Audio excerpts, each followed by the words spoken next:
খবর, কালকে ফেসবুকে বড় ঘোষণা করতে চলেছেন মমতা বন্দ্যোপাধ্যায়। কাল সকাল 10টায় বড় ঘোষণা। কিছু কি আভাস পাওয়া যাচ্ছে কি ঘোষণা হতে পারে? আমাদের রিপোর্টারের কাছ থেকে জানার চেষ্টা করব। সৌরভ গুহ রয়েছেন টেলিফোন লাইনে। সৌরভ, সব থেকে বড় কথা হচ্ছে মমতা বন্দ্যোপাধ্যায়ের 2011 সাল থেকে শুরু করে তিনি যে ক্ষমতায় রয়েছেন এরকম অনেক বড় ঘোষণাই তিনি করেছেন, কিন্তু সোশ্যাল মিডিয়ায় বড় ঘোষণা এই রকম নাম করে এরকম বিজ্ঞাপন এর আগে কিন্তু আমাদের চোখে পড়েনি, এরকম নোটিফিকেশন এরকম কিন্তু চোখে পড়েনি। তার থেকেও খুব গুরুত্বপূর্ণ সকাল 10টা, এই সকাল 10টা টাইমটা খুব গুরুত্বপূর্ণ, তার কারণ ঠিক ওই সময়ই নরেন্দ্র মোদী কলকাতার বুকে হাওড়া এসপ্ল্যানেড মেট্রোর উদ্বোধন করবেন। আর ঠিক ওই সময়ই মুখ্যমন্ত্রী মমতা বন্দ্যোপাধ্যায় তার নবান্নতে বসে মানুষের কোনো পরিষেবা কেন্দ্রিক নতুন কোনো বড় ঘোষণা করতে চলেছেন।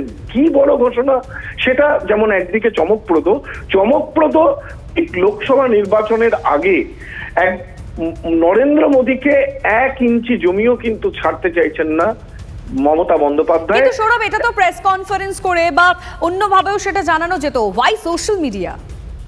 সোশ্যাল মিডিয়ার মাধ্যমেই কিন্তু জানাবেন তিনি, সোশ্যাল মিডিয়ার মাধ্যমেই আরো বেশি করে মানুষের কাছে পৌঁছবেন সকাল 10টার সময়।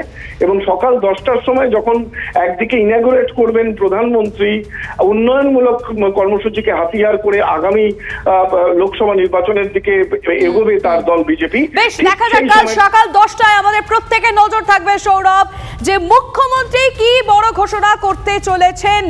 আপনারা নজর রাখুন, দেখুন কি হতে পারে। টিভি9 বাংলা তো আপনাদের আপডেট দেবেই, কিন্তু কেন সেই নিয়ে আলোচনা চলবে। তার পাশাপাশি আরো একটা আপডেট দিই, আরো একটা বড় খবর দিই। শেখ শাহজাহানের 12 কোটি টাকার সম্পত্তি বাজেয়াপ্ত করলো এনফোর্সমেন্ট ডিরেক্টরেট। কি কি বাজেয়াপ্ত হয়েছে জ্যোতির্ময় কর্মকারের বিস্তারিত জানাবেন। জ্যোতির্ময়, দেখো, ইতিমধ্যেই ইডি তারা তদন্ত শুরু করেছে এবং আমরা জানি যে শেখ শাহজাহানের বিরুদ্ধে এর আগেই করাপশনের অভিযোগ ছিল এবং সেই করাপশনের অভিযোগে তার বাড়িতে ইডির তরফ থেকে অভিযানে যাওয়া হয়েছিল, যে সময় সাধারণ মানুষের বিক্ষোভের মুখে পড়তে হয় ইডি আধিকারিকদের এবং সরাসরিভাবে তারা আক্রান্ত হন। এবং তার পরবর্তী ক্ষেত্রে যখন এনফোর্সমেন্ট ডিরেক্টরেটের নতুন করে তদন্ত শুরুর আগে কলকাতা পুলিশ একাধিক এফআইআর দায়ের করে।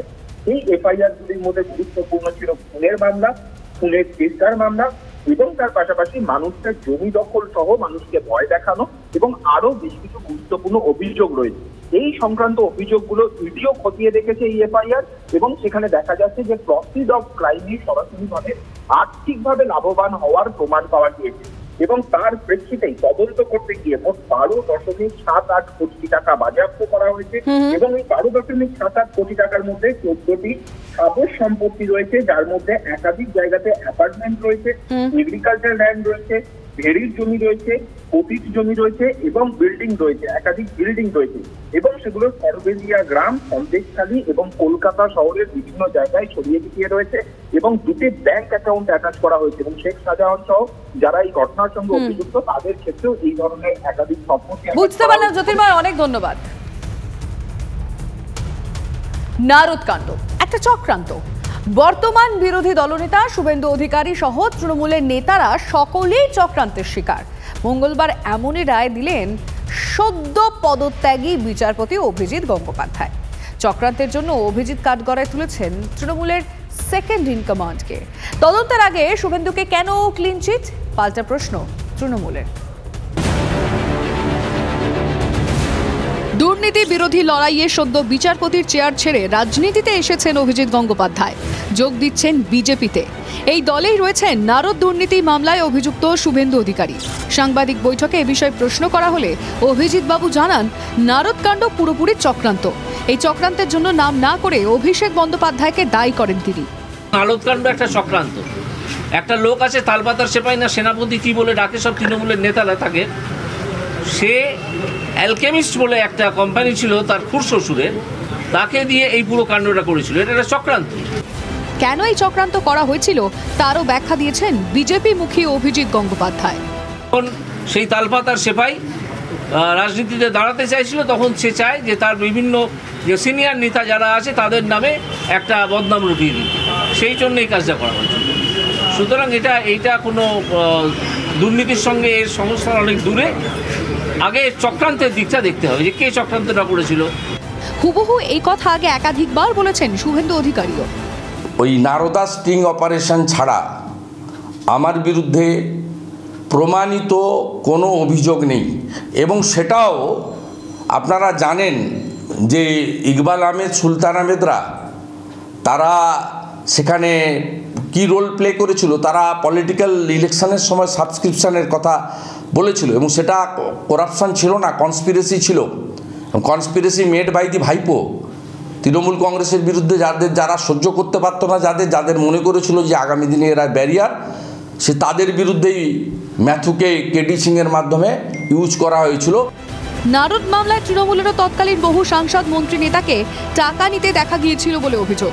তাদেরকেও কার্যত ক্লিন চিট দিয়েছেন অবসরপ্রাপ্ত বিচারপতি। দেখা গেছিল সেই ভিডিওগুলোতে টিএমসি নেতাদেরই তো দেখা গেছিল, আর কাকে দেখা গেছিল? রাইট। তো সেক্ষেত্রে কি তারাও ওই চক্রান্তের শিকার আপনি মনে করেন? অবশ্যই, অবশ্যই তারা চক্রান্তের শিকার। কেউ সেই চক্রান্তের শিকার হয়ে এখনো গিয়ে ওই তালপাতার সেপাইকে সেনাপতি বলে ডাকছেন। কোন যুদ্ধ তিনি জিতেছেন আমি জানি না।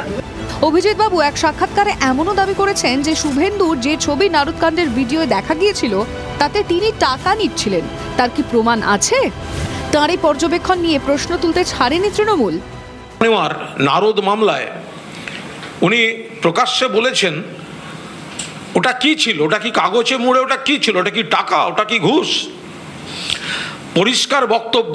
আপনি তো কথায় কথায় সিবিআই বলেন, তো আপনি তো সিবিআই এর পরম ভক্ত, আপনি তো আজও কোনো বিষয়ে সিবিআই এর তদন্তর কথা বলেছেন। তাহলে শুভেন্দু তো সেই সিবিআই এর এফআইআর নেমড।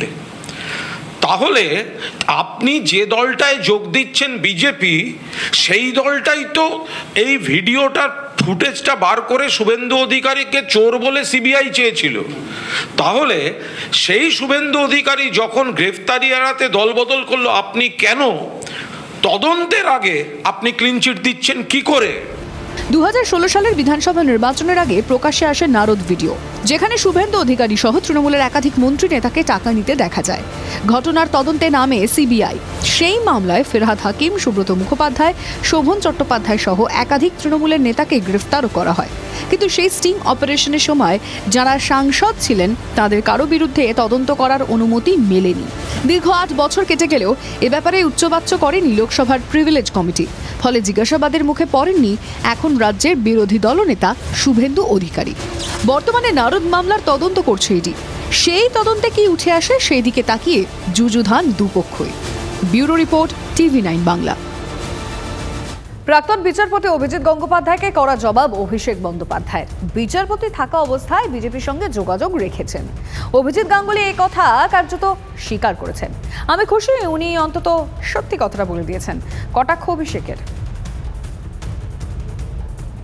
উনি স্পষ্ট করে একটা সত্যি কথা বলে দিয়েছেন, হয়তো মুখ ফসকেই বলে দিয়েছেন, কিন্তু সত্যিটা বলেছেন মনে আমি তাকে ধন্যবাদ জানাচ্ছি। You have to read between the lines.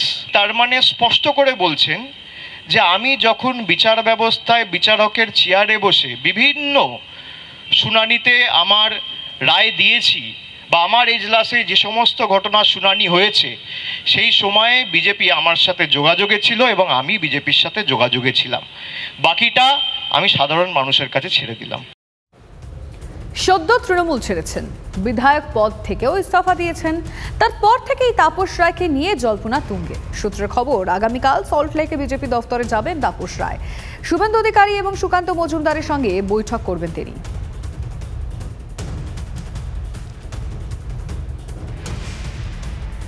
অন্যদিকে নবান্নে ব্যারাকপুরের সাংসদ অর্জুন সিং, মমতার সঙ্গে বেশ কিছুক্ষণ কথা হয় তার। লোকসভা নির্বাচন নিয়ে আলোচনাও হয়েছে বলে খবর সূত্রের।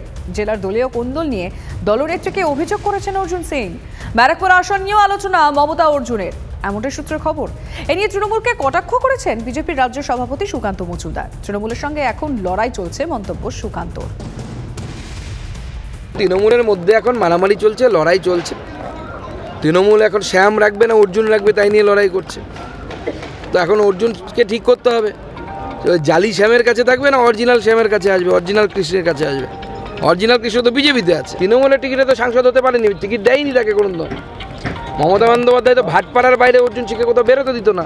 বারাসাতে প্রধানমন্ত্রী সভার আগে সন্দেশখালীতে নাটকীয় মোড়। বুধবারই থানায় হাজিরার নোটিশ নিয়ে গ্রামে পুলিশ। বুধবার বারাসাতে মোদীর সভামঞ্চে থাকার কথা ছিল গ্রামের 10 মহিলার, কিন্তু ওই দিনই গ্রামের মহিলাদের থানায় হাজিরার কথা বলে পুলিশের নোটিশে তুমুল উত্তেজনা ছড়ায়। আপনার সভায় যেতে আমাদের বাধা দেওয়া হচ্ছে, প্রধানমন্ত্রীর উদ্দেশ্যে ভিডিও বার্তা সন্দেশখালীর বিক্ষোভকারীদের। যেহেতু আমরা প্রধানমন্ত্রী স্যারের সাথে দেখা করার জন্য এটা আগ্রহে আমরা তৈরি হচ্ছি, সেই জন্য আমাকে আটকানোর জন্য এই মা বোনেদের নিয়ে আমার দায়িত্ব ছিল, মা বোনেদের নিয়ে যাওয়ার জন্য আমাকে এই জন্য এই প্ল্যান করে আমার এই নোটিশটা যাবেন আপনারা প্রধানমন্ত্রী সভায়? যেতে চাই, আমরা প্রধানমন্ত্রীর সঙ্গে আমরা দেখা করতে চাই, কিন্তু আমাদের সঙ্গে এই সন্ধ্যাবেলা এই ঘটনা কেন ঘটলো? কেন এটা হলো? কেন আমাদের সঙ্গে এটা হলো? সেটা দিনে হলো না, রাতে হলো। তাহলে পুলিশের দেশ করা ছিল না। আমরা এই আন্দোলন আবার আজ থেকে শুরু যে দৃশ্য ছিল ঝাঁটা ছেনে লাঠি জুতো, সেইটা নিয়েই আমরা প্রশাসনের দুয়ারে আমরা শান্তি চেয়েছিলাম, কিন্তু ওনারা তো শান্তি আমাদের দিচ্ছে না। আমাদের বাধ্য করে বাবা ঝাঁটা জুতো লাঠি নিয়ে সাথে বাধ্য করে আমরা বাড়ি যাব। আজকের আমাদের এখানে তুলেছে, এরপরে আমার স্বামীদেরকেও তুলবে। আমাদের কাছে তেমন ইনফরমেশন আছে যে এরপরে আমাদের স্বামীদেরকেও তোলা হবে থানা থেকে। আপনারা যাবেন প্রধানমন্ত্রীর সভায়? হ্যাঁ, আমরা অবশ্যই যাব। আমরা আর বাধা দিলে বাধা জয় করে হলেও আমরা পৌঁছাবো। বাধা দিলে বাধা জয় করে, যত বাধা আসুক সব বাধা জয় করে আমরা প্রধানমন্ত্রীর কাছে অবশ্যই পৌঁছাবো। আমরা সন্দেশখালীর সমস্ত মা বোনেরা থানার মধ্যে যদি রাখার জায়গা থাকে, তাহলে সমস্ত মা বোনেদের রেখে দেখো ওখানে। আমরা ওখানেই থাকতে চাই, আমরা বাড়ি থাকতে চাই না। বারাসাতে প্রধানমন্ত্রী নরেন্দ্র মোদীর সভায় সন্দেশখালীর মহিলাদের যাওয়া নিয়ে নাটকীয়তা তুঙ্গে। সভার ঠিক আগেই মঙ্গলবার দিন সন্ধ্যায় পিয়ালি দাস, যিনি এই মুহূর্তে প্রধানমন্ত্রীর কাছে আবেদন করে জানাচ্ছেন যে কিভাবে তাদের আটকানো হচ্ছে, সে পিয়ালি দাসের বাড়িতে পুলিশ আসে। পুলিশ এসে তাকে একটি নোটিশ ধরায় একটি অজ্ঞাত কেসে। পিয়ালি দাসের বক্তব্য ছিল যে তাকে বলা হয়নি যে এটা কোন ধরনের কেসে। সেই কথায় সেই অভিযোগপত্রে জানানো হয় যে পিয়ালি দাসকে বুধবার সকাল 10টায় থানায় হাজিরা দিতে হবে। এই নিয়েই এখানে সন্দেশখালী শিব মন্দির চত্বর লাগোয়া যে এলাকা, সেখানে মহিলারা জড়ো হয়েছেন এবং মহিলারা জড়ো হয়ে এই মুহূর্তে প্রধানমন্ত্রীর কাছে আবেদন করছেন। প্রধানমন্ত্রীর কাছে আবেদন করে জানাচ্ছেন যে তাদের উপর পুলিশ প্রশাসন চাপ দিচ্ছে। পুলিশ প্রশাসনের চাপে তার প্রধানমন্ত্রীর সভায় তাদের যেতে বাধা দেওয়া হচ্ছে, কিন্তু তারা যেতে ইচ্ছুক। আর এই মর্মেই গোটা ঘটনায় প্রধানমন্ত্রীর সভার আগে আন্দোলনকারীদের এই আবেদন অন্য মাত্রা যোগ করলো সন্দেশখালীর আন্দোলনে। ক্যামেরা চাঁদমিয়ার সঙ্গে সৌরভ দত্ত, TV9 বাংলা, সন্দেশখালী। মঙ্গলবারই শহরে পৌঁছেছেন প্রধানমন্ত্রী। বিমানবন্দরে নেমেই অসুস্থ বেলুড় মঠের প্রেসিডেন্ট স্বামী শরণানন্দজি মহারাজকে দেখতে হাসপাতালে যান নরেন্দ্র মোদী। বুধবার হাওড়া ময়দান থেকে এসপ্ল্যানেড মেট্রো রুটের উদ্বোধন করবেন নরেন্দ্র মোদী। সেই সঙ্গে কবি সুভাষ থেকে হেমন্ত মুখোপাধ্যায় এবং তারাতলা থেকে মাঝেরহাট মেট্রো রুটের উদ্বোধন করবেন নরেন্দ্র মোদী। এরপরই বারাসাতে জনসভা প্রধানমন্ত্রীর। বুধবারই বাংলা থেকে উত্তরপ্রদেশ যাবেন নরেন্দ্র মোদী।